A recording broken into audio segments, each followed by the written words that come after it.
In the recent ESO developer update, Jason Barnes talked about 3 new systems coming to the Elder Scrolls Online in Season 1: Favors, Rumors, and the Sage's Vault.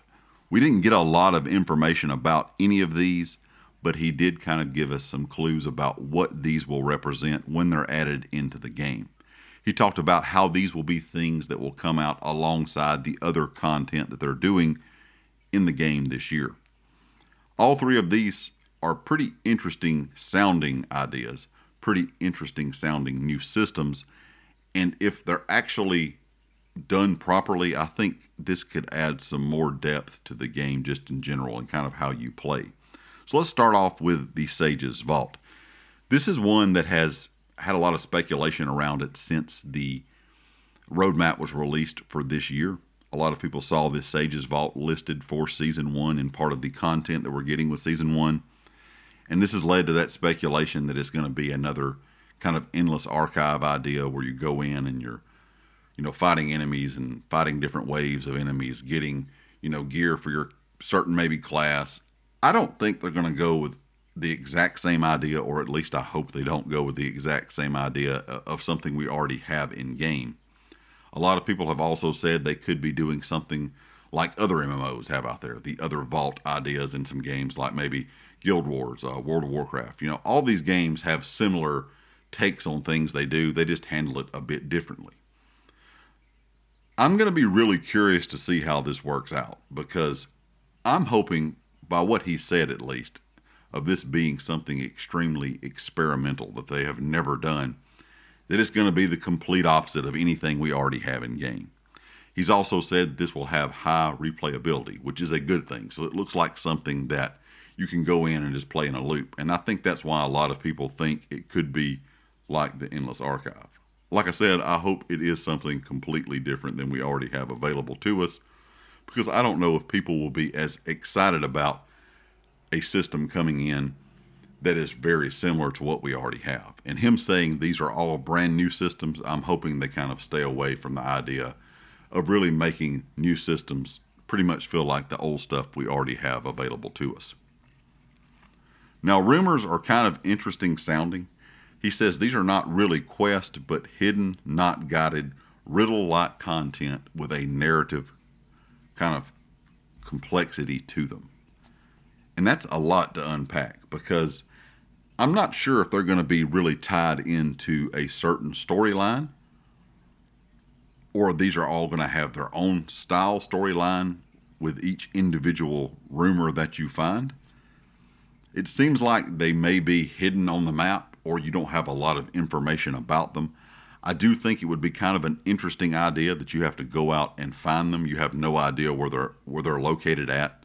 He did talk a lot about this stuff bringing players to different parts of the world. So it doesn't seem like this is going to be tied to a particular zone, that you can find these anywhere. And I think that's a very good way to look at ESO content from the developer standpoint. A lot of these zones are kind of dead nowadays. People don't go to some of the older zones, especially. So having players go to these older zones to find some of this new content is a very good idea to get these zones kind of a little more lively. We have so many zones available. This new rumor idea is an interesting one, because if it is hidden, it's not guided. He's talking about how it's going to be something you have to use your brain with. It's more of a riddle kind of idea. This could be very fun, especially for those people that like puzzles, that like riddles, that like that kind of stuff in content we've had in the past. So this one does sound like it could be a pretty fun one. Now, favors are going to be repeatable content with a narrative hook. He says it's kind of an overarching story that sends you everywhere once again. So it seems like they're trying to make sure that all of the zones have players in them, instead of just tying them to one zone. And that's what we've seen in the past. With the way we used to get content in ESO, it was a brand new zone, and that's where everyone hung out pretty much that entire year until the next zone was released. I think they're trying to get players back into these older zones.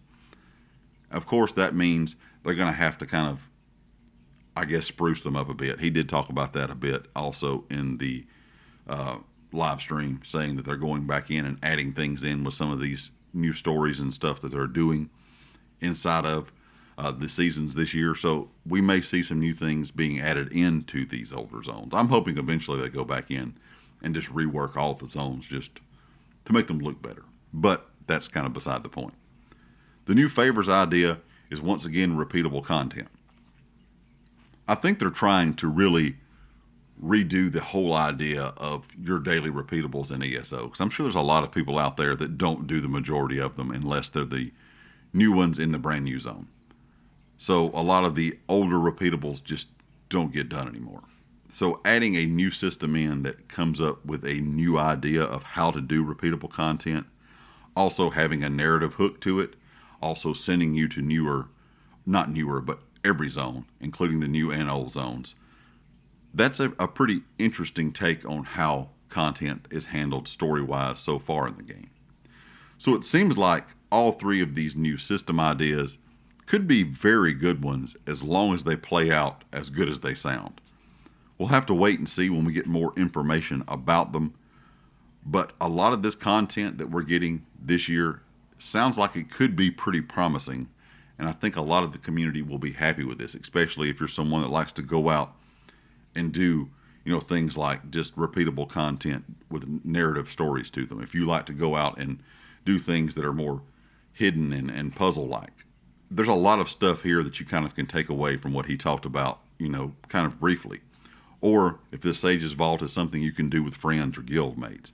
Seems like a lot of this content is going to be tailored towards all different play styles, and I think that is really good. Leave me a comment. Let me know what you think about these three new system additions. If you did, of course, watch the developer live stream. And, of course, if you like the video, hit the like. If you have not subscribed yet, please do so, and I'll catch you next time. Peace.